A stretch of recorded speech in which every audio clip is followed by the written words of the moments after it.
welcome to Meet the Candidates.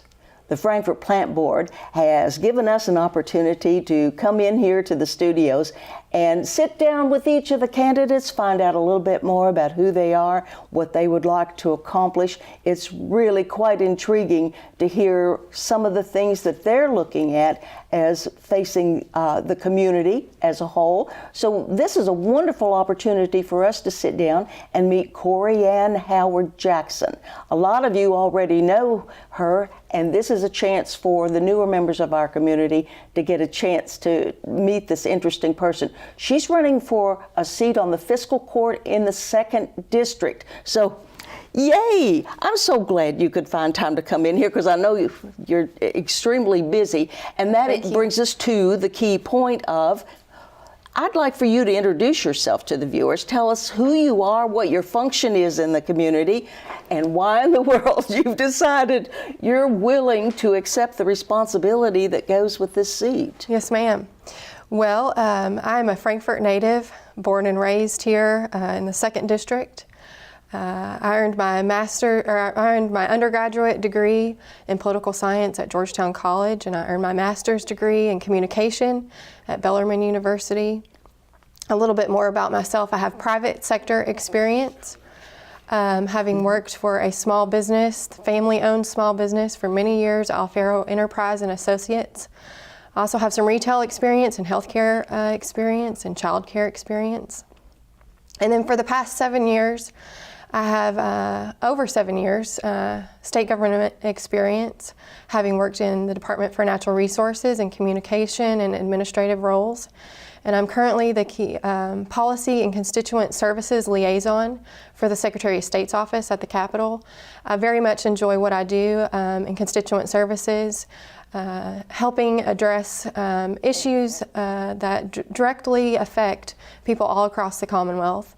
And I think becoming a magistrate here in Franklin County, that will give me a wonderful opportunity to the policy issues and the things that I know there will carry over well in me being a magistrate and serving the people of Franklin County. What do you see as being some of the more important issues that are coming to the fiscal court's attention? Sure. Well, I'll talk if you mind, I'll talk a little bit about the things I think directly in my district that are in front of the fiscal court. That you're asking for an opportunity to represent the people in District 2. You got it. I think those issues would be paramount. Yes, ma'am. Well, I know that the Jim Beam Distribution Center is looking to expand, and that is creating a runoff and flooding issue for the folks in Two Creeks, because Slickaway Branch is flooding. And so that expansion is being withheld at this point. And I know the fiscal court has worked very hard on trying to address the issue, and they are doing so. And it's my understanding that they are working with the Cabinet for Economic Development right now to address the issue. And if I am elected and become a member of the fiscal court, I will do everything in my power to address that issue so that we can bring revenue and jobs and growth out 421 in the Jim Beam Distribution Center. Another thing that has been brought to my attention is that the Frankfort Christian Academy is lacking a tenant, and that is causing tuition for students to go up, and also it puts us at a disadvantage for there not being a tenant there for revenue and jobs. So I think we need to help the Christian Academy and our community as a whole find somebody to go in there, and we need to foster the good things that Frankfort has to offer. We need to entice folks here. We need to entice investors and do you have any thoughts on how we can more efficiently present that message to them? Well, I think it just takes old school one-on-one communication and reaching out to these folks, these companies that are maybe in other areas here in Kentucky that are looking to expand, and just get on the phone and talk to them and bring them out to our area and show them what we're made of and what we have to offer. Another thing to go along with economic development is that is more more noticeable to more of the public, I should say, is the big expansion that is taking place out in the Versailles Road area.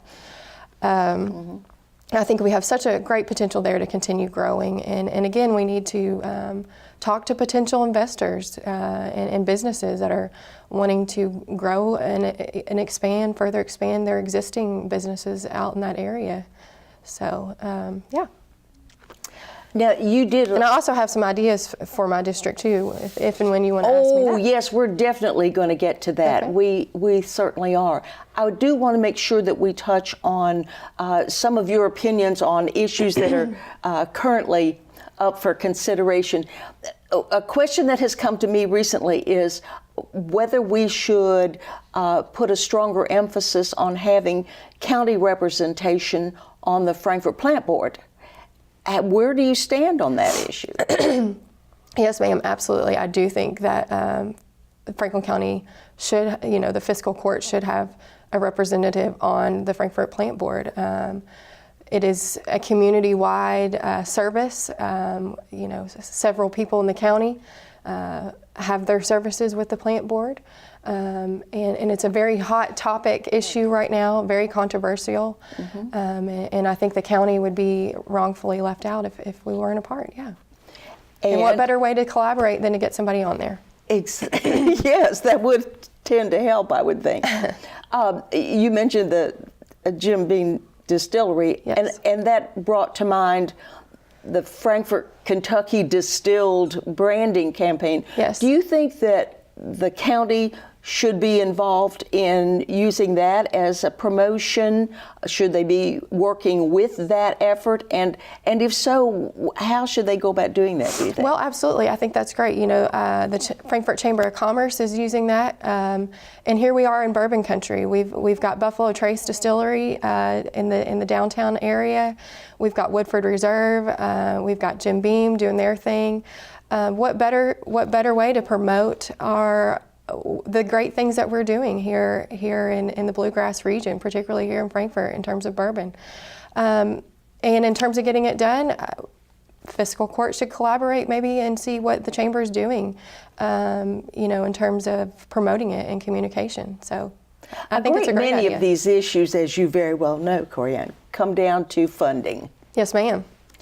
Have you had an opportunity to look into the Franklin County budget to see if some of these things are feasible, and especially how is the budget going to be impacted with this pension crisis that we're trying to deal with? And do you see any way of counteracting that? You're absolutely right that Senate Bill 1, if that passes, is going to be very burdensome in my perspective to local governments, for sure the Franklin County Fiscal Court and local government here in our town. And funding always is an issue. It's great to have wonderful ideas, and that's fantastic, but to see those ideas through, you have to have the money to do so. We need to advocate in Frankfort, the halls of the Capitol, and do our best to represent the Franklin County local government. And as you were talking about development, there is a lot of talk about cooperative efforts with city, county, state, private, on the area where the Capitol Plaza Tower and the Civic Center were. Do you have any thoughts about what we should look to pursue as a replacement development in those areas? Well, I have thought a lot about that issue. And, not only is it just the convention center, there's 8 acres that are involved, is my understanding, that are involved in that area. And, we need to look at that as a community as a whole. You've got the riverfront down there that can be utilized more, maybe expand some on what the farmers market is doing.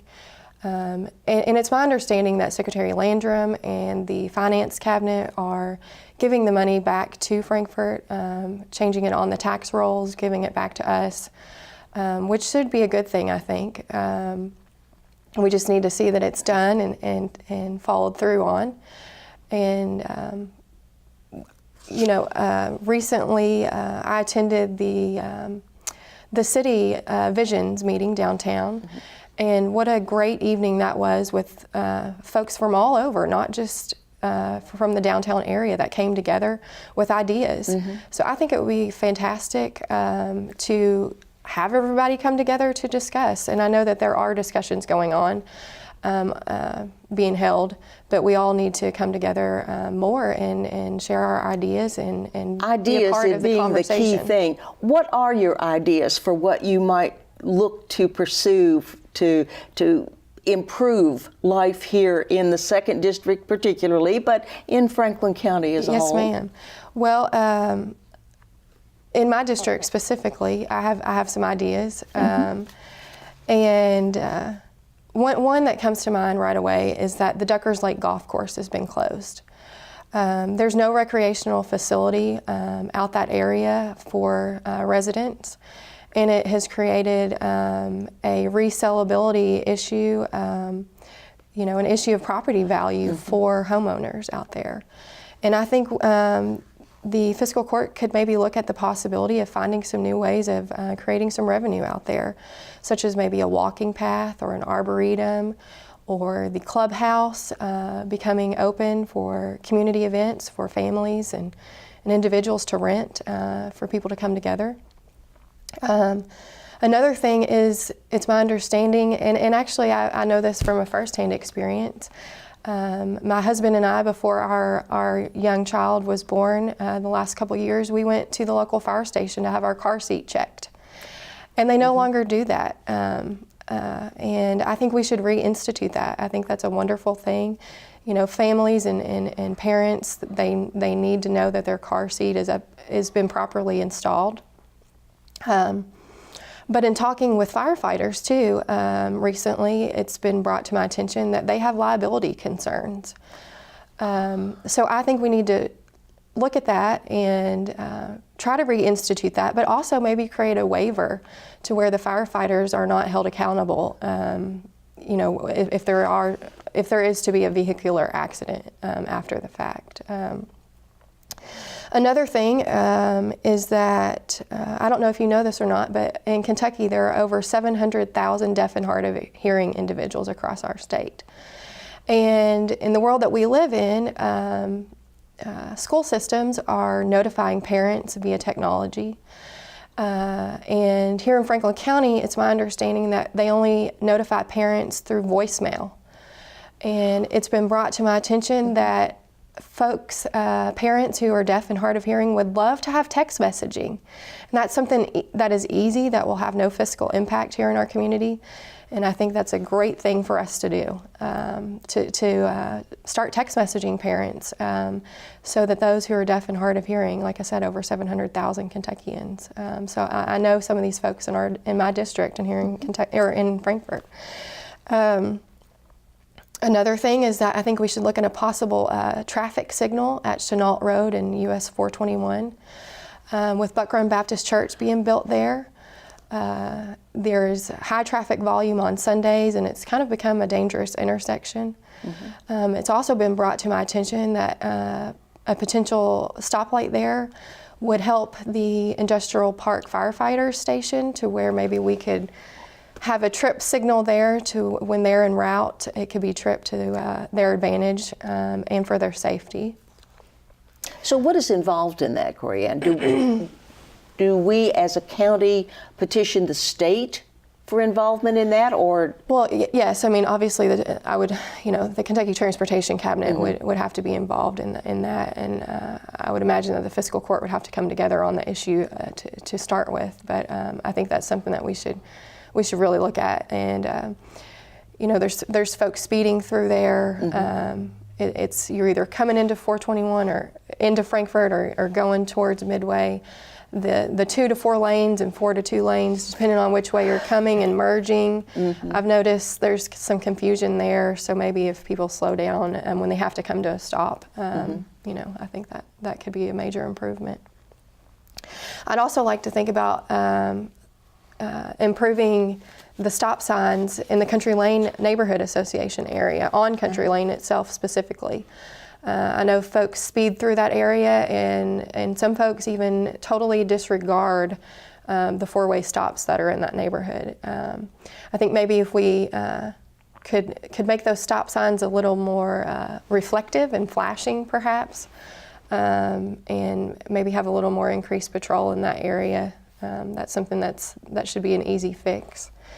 And lastly, I come from a long line of military service in my family. I'm very proud of that. I'm very proud to be a daughter of a military veteran, an Army and Kentucky Army National Guard veteran. I have become a part of the Kentucky Veterans Hall of Fame and am active in that organization. And I would like to see the Franklin County Fiscal Court adopt a resolution saying that Franklin County is supportive of our veterans and become a Kentucky Veterans Hall of Fame county, where we recognize our veterans for their service and we pledge to be more engaged in the existing veterans organizations here in our county. So, do you anticipate having the suggestions that you're working on, the issues that you would like to see implemented, having a major financial impact? The fiscal court, obviously, right. Has limited absolutely fiscal assets. What kind of an impact is that going to have on that budget, or can it be done through other avenues? Right. Well, I think some of the ideas that I have either have no fiscal impact or are minimal, and the ones that do have a fiscal impact attached, that would have to come before the fiscal court, and things change as well. If there are more pressing issues in other folks' district that are creating more of a hazard for the people, it's all about what we can do to help the people. So if my issues are pertinent enough that the fiscal court can vote on them and have the funding, then that's all the better. One thing that I neglected to ask you was to give us an overview of what District 2 covers, and that can be critically important in all of that. Yes. So if you'd give us kind of a picture of where District 2 is. Yes, well, as we're sitting here in the studio, I'm a visual. District 2 encompasses Two Creeks, Country Lane neighborhood. You've got the Sunset area across from McDonald's here on Versailles Road. And then you've got the Cardinal Hill area there, and then you continue out US 60 towards Terra Linda area and Jet, all the way out to the interstate, and then you head left, or you backtrack and then head left, or actually backtrack and head right at that point, out 421, and then you've got Duckers and Spring Hill, Governor's Place, and that area as well. So pretty big district, but I'm excited. Yes, and it's a varied district. Yes, yes. It has quite a change in topography as well as... You've got some country roads out there, Hanley Lane area, and then you've got more of a neighborhood type thing in Country Lane and Sunset and the other ones that I mentioned too, so yeah. Well, given that you've been under the weather the last few days, I really appreciate you coming in here to discuss this with us. It's been quite enlightening for me. Are there issues that we've neglected to touch? I don't think so. Then I would very much personally appreciate it if you would look into that camera. Yes, ma'am. And tell our viewers what skills, what attributes you have that make you the best candidate, and why they should go into that voting booth and cast their ballot for you. Yes, well, it's time for, and thank you very much for having me today. It's time for new ideas and a fresh perspective to the fiscal court. Together as a community, I think we can do better. And we can reach our greatest potential and be proud of where we call home, and be a community where individuals and families not only thrive, but they feel safe. Myself as a candidate, I genuinely want what's best for our people. I'm passionate about public service. I'm knowledgeable about policy and issues. I'm active in my community. I'm educated and experienced, and I do believe that I'm the most qualified candidate for the position, and I ask for your vote on May 22nd. Thank you so much. We want to thank Corey Ann Howard Jackson for coming in here, especially as she has been under the weather the last few days, as I said. And we want to remind you that this is an opportunity for you to get to know our candidates. So stay alert for future developments with our Candidates Forum, which will be April the 26th. I believe it's down at the hotel. Be involved if you can. Get down there, submit questions if you have them, and be sure to join us for our live coverage of the election returns. May 22nd, we'll be down at the county clerk's office, and we'll bring you those numbers just as soon as they're available for us. And make sure that you cast your votes and do it through getting to know some of these candidates. So make sure you come back here for more Meet the Candidates.